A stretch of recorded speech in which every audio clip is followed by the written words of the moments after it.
I consider myself the bridge between the Christian and the faith communities and a lot of unbelieving political leaders who believe in their tribes, who believe in going to see witch doctors.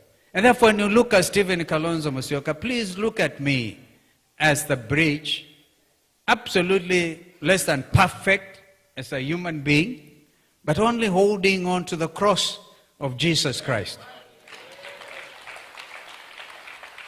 So when you do your calculations, because they are busy conspiring, who is going to be the running mate, who is not going to be the running mate, please help them.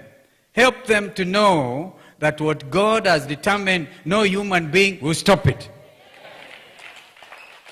But the time has now come to stop telling the people of Mount Kenya region that Kalonzo is not a Kikuyu. I am.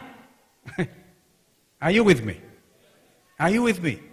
If anybody tells you Kalonzo is not a Kikuyu, he's not a Madaraka, he's not, therefore the Kikuyus and the Darakas and everybody else must get to be vice president or be president in order for this country to progress, please pray for them.